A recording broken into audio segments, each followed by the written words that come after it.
Noong nakaraan, isang engranding handaan pala ang sorpresa sa akin ni Master. Mga pagkain na ngayon ko lang nakita, hindi ko alam kung pwede ba talagang kainin ang mga to. Pero dahil ayaw kong magalit si Master, napilitan akong tikman ang bawat isa. Kung hindi lang siya kagandahan at hindi ganun nakakatakot magalit, baka tinanggihan ko na. Ang hindi ko inasahan, nakakamatay pala ang mga luto niya. Gusto ko sanang sabihin, Master, hindi po ito ang putahe na inaasahan ko, kaso baka sipain niya ako palabas ng sekta.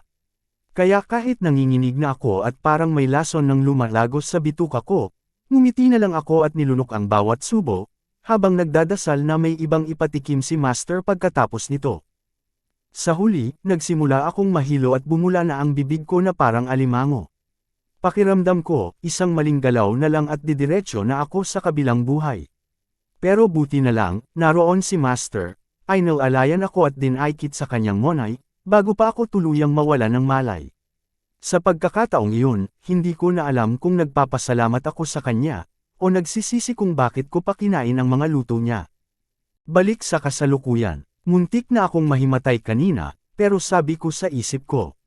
Ang pagkain, nakakapaghintay. Pero pwede ko bang hawakan kahit kamay niya? Nilagay ko sa panganib ang buhay ko para lang tumaas ang favorability. Hindi ba dapat makahawak man lang ako kahit sa kamay niya? Tinanong ko agad si Master, Master, magre-reclusion ka ba? Sumagot siya, ngayon, nakayanan mo na ang lightning tribulation. Pwede na akong mag-reclusion ng mapayapa ang isip. Sinabi ko nang may pagmamakaawa, ang lahat ng paglisan ay matagal ng pinaplano. Master, iiwan mo rin ba ang iyong alagad? Sumagot si Master, anong sinasabi mo? Magkukulong lang ako para sa seclusion. Hindi kita iniiwan. Nakatulala lang ako sa mukha ni Master at tinanong ko, totoo ba? Namula ang mukha ni Master at sumagot siya, oo. Paano ko makakayang, hindi, paano kita makakayanang iwanan? Bakas sa mukha ni Master na labag sa loob niya ang umalis. Kaya agad kong hinawakan ang kanyang kamay at sinabi ko, Master, mag-ingat ka sa iyong seclusion. Hihintayin ka ng disipulong ito, kahit tumanda na ang langit at lupa, kahit matuyo ang mga dagat. Hihintayin ka ng iyong alagad hanggang sa huli. Sumagot si Master, alam ko.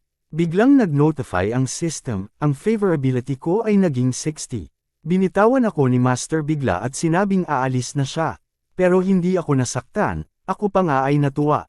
Hehe, sa wakas, nakakuha ako ng bagong boost sa favorability.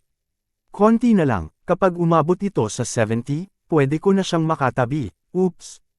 Ahem, sobrang inaabangan ko ito. Sabi ni Master, pagkaalis ko, kailangan mong maging mas maingat. Huwag magpakasasa sa makamundong kaligayahan at sayangin ang iyong oras. Sumagot ako, opo, Master. Dagdag pa niya, at huwag kang magpa-flirt at ikalat ang iyong pagmamahal kung saan-saan. Huwag ka nang makipagkita sa mga maharlikang prinsesa o mga manggagamot ng sekta. Sumagot ako, naiintindihan. Naiintindihan. Wala nang ibang iniisip ang iyong alagad kundi ang hintayin ka. At umalis na si Master. Hindi ko alam kung bakit ang dami niyang pinagbabawal sa akin, parang kami na, Biglang may naalala si Master. Siya nga pala, nagtaka ako. Ang seclusion na ito ay pwedeng magtagal ng halos 1 buwan. Kunin mo itong secret manual at magical artifact. Kinuha ko kaagad at nagpasalamat, maraming salamat, Master. Gaya ng inaasahan ko, ang sorpresa ni Master ay hindi lang yung mga nakamamatay na pagkain. Sinabi pa niya, mayroon pa akong 2 ipapagawa sa'yo. Sumagot ako, sabihin mo lang sa akin, Master. Kahit hindi lang 2, kahit 100 o 1,000 pang gawain. Ang iyong disipulo ay hindi kailanman magpapakita ng pagkainis. Sabi ni Master, sa loob ng ilang araw, kaarawan na ni Ji Hangyu mula sa Hidden Dragon Imperial Clan. Inanyayahan niya ang lahat ng pangunahing sekta na dumalo sa handaan ng kanyang kaarawan. Ikaw ang pupunta para sa akin. Sumagot ako, no problem, Master. Sabi ko sa isip ko, akala ko ay isang mahirap na gawain. Pero pagkakataon lang pala ito para makalibre ng pagkain at inumin. Ang ikalawang gawain, may isang sangay ng sword sect sa silangan ng lugar na ito. Matatagpuan ito sa mga hangganan ng Moxian Prefecture, tinatawag na Sword Control Pavilion. Sa hindi malamang dahilan, nawala ang aming contact sa kanila kamakailan. Ikaw ang pupunta para sa akin. Imbestigahan mo ang dahilan at mag-report ka kaagad sa sekta. Maaari ka nang umalis. Magsisimula na ako ng aking seclusion. Sumagot ako, opo, Master. Huwag po kayong mag-alala. Ang disipulong ito ay matatapos ang mga gawain ng perpekto at walang kahirap-hirap. Habang paalis si Master, naisip ko na parang may kakaiba. Karaniwan, ang kwento ng Sword Control Pavilion ay hindi maa-update hanggang matapos ang ikalawang dakilang digmaan sa pagitan ng kabutihan at kasamaan. Tulad ng inaasahan, bumibilis ang takbo ng kwento. Handa na akong umalis, nang biglang may lumipad na pamaypay mula sa kalangitan. Agad ko itong nahuli at nasalo. Pagmulat ko ng mata, dumating ang baby loves ko, si senior sister.